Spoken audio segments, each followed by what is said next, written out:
परम शांति, बेहद के बेहद की परम परम महाशांति है, महाशांति है, महाशांति है।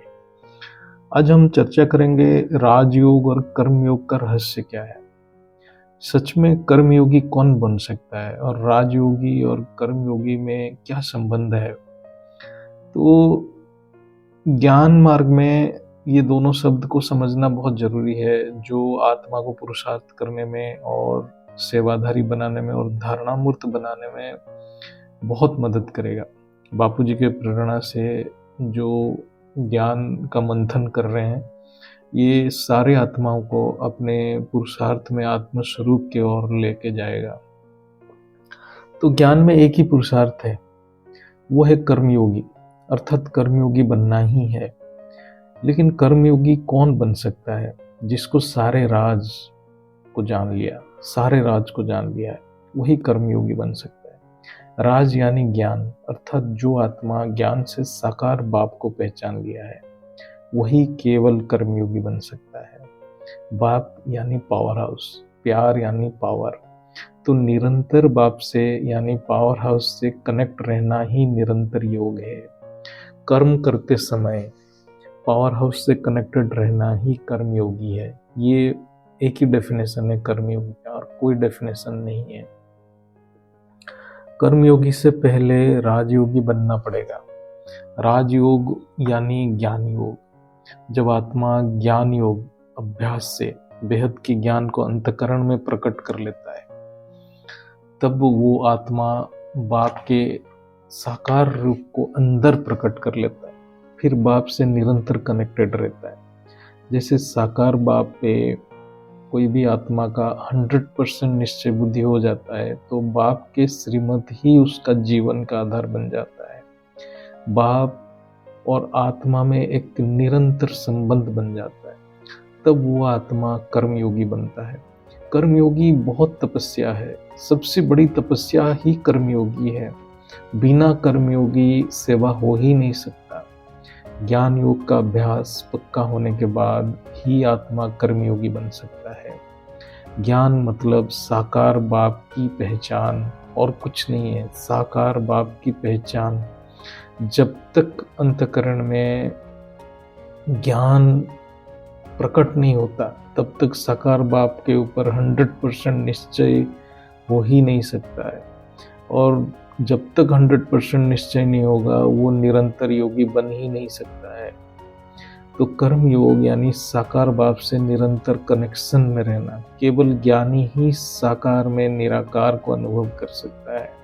जब तक ज्ञान 100% नहीं होगा, तो साकार के अंदर वो जो ज्ञान रूपी प्रकाश है, वो प्रकट नहीं होता है, और परम शांति वाइब्रेशन सारे दुनिया में तब तक फैला नहीं सकता। इसलिए ज्ञान, राज, सब कुछ जानना, ज्ञान योगी बनना, राजयोगी बनना, फिर कर्म योगी बनना, और फिर परम शांति का वाइब्रेशन संकल्प के द्वारा पूरा विश्व में फैलाना, यही सेवा है।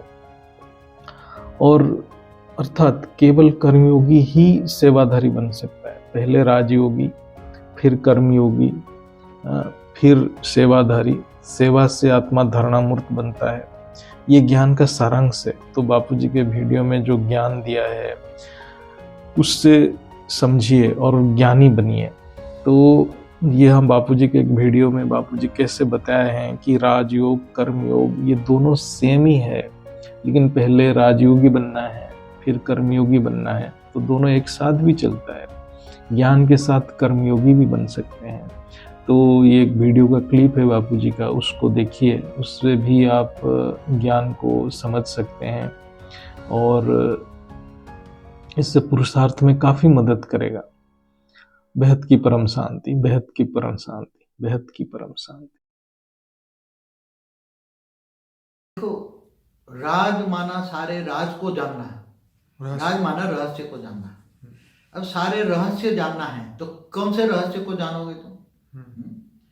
जब यहाँ तो केवल आत्मा परमात्मा की बात से ये राजयोग नहीं कह सकते। ठीक है।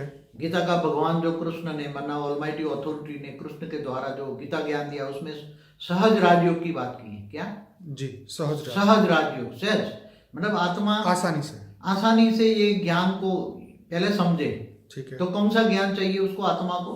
हम्म, योग लगाने से पहले हम्म, उनको कौन सा ज्ञान बुद्धि में आना चाहिए? हम्म, क्योंकि तुम्हें योग माना कनेक्शन जोड़ना है तुम्हें ऑलमाइटी अथॉरिटी से। पावर किससे लेनी है? जी देखो हर वीडियो में तो एक बात होती है, कई बच्चे सुनते होंगे कि एक ही बात आती है, जी मगर योग माना कनेक्शन। ठीक है। अब योग तुम किससे कनेक्शन लगा रहे हो? हम्म, योग तुम शिव से कनेक्शन जोड़ रहे हो, महाशिव से जोड़ रहे हो, परमाशिव से जोड़ रहे हो, जी या मर के जो गए हो भूतों से जोड़ रहे हो। ठीक है। हम्म?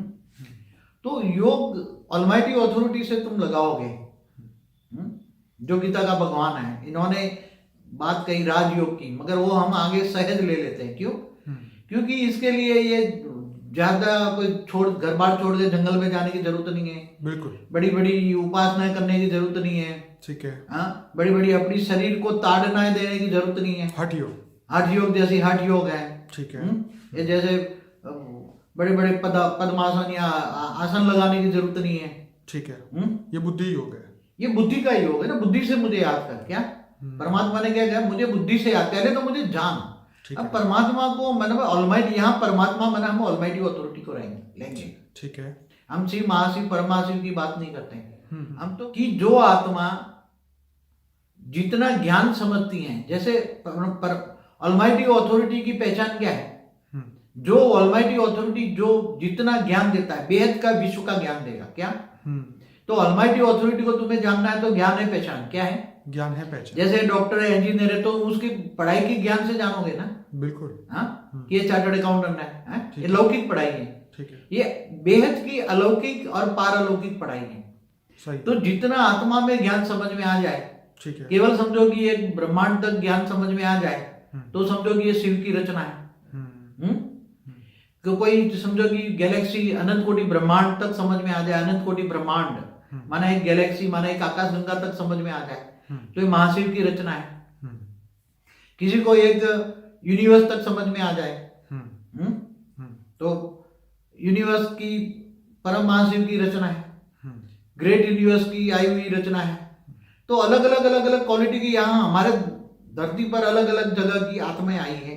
बिल्कुल। कोई दूसरे गैलेक्सी से आई है, यूनिवर्स से आई है, ग्रेट यूनिवर्स से आई है, ग्रेट यूनिवर्स से आई है। बिल्कुल। और कुछ बेहद की आत्माएं हैं जी जिनको विश्व कल्याण के लिए यहाँ उनकी रचना की गई है। कृष्ण अवतार के टाइम की बेहद की आत्माओं में सब रिकॉर्डिंग पड़ा है।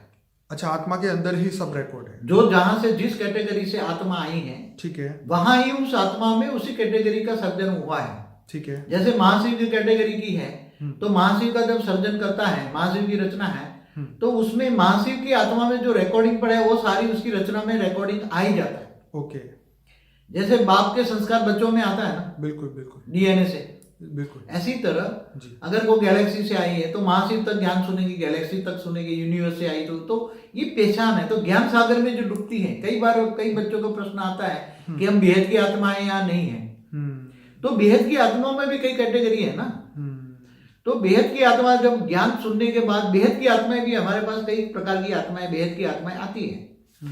उसमें जो ज्ञान सागर में डूबते हैं वो हाई क्वालिटी आत्माओं का प्रूफ है।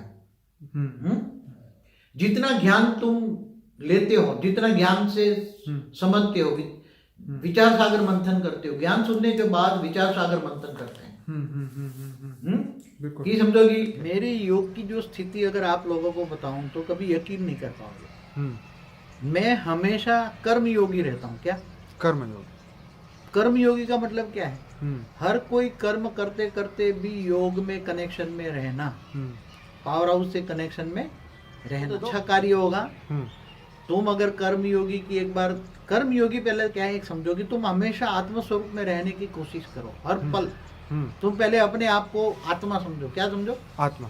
सोल कॉन्शियस, बॉडी कॉन्शियस नहीं, सोल कॉन्शियस। हमेशा सोल कॉन्शियस में रहो। गाड़ी चलाते हो, खाते हो, पीते हो। मैं बताऊं कि मेरा जो प्रैक्टिकल अनुभव बताऊं कि जो खाते पीते, हरते फरते या पढ़ते भी, अगर आत्म स्वरूप में रहो तो अच्छे पढ़ोगे, तुम्हारी मेमोरी पावर बढ़ेगी, ऊपर की दुनिया का नॉलेज भी आएगा, तो थॉटलेस हो जाओगे ना। तुम खाना खा रहे हो, तुम गाड़ी चला रहे हो तो सोचने की जरूरत है, ऑटोमेटिक गाड़ी चलेगी। जैसे तुम्हारी गाड़ी हवाई चल रही है ना, ऐसे चलेगी, ऑटोमेटिक जगह जाएगी, और जहाँ पहुंचना है वहाँ ऑटोमेटिक जाओगे, निसंकल्प अवस्था बनकर चले जाओगे। देखो भगवान कृष्ण ने जो गीता में योग सिखाया है, चाहे राजयोग का हो चाहे कर्म योग का हो, वही तो बेस्ट योग है ना।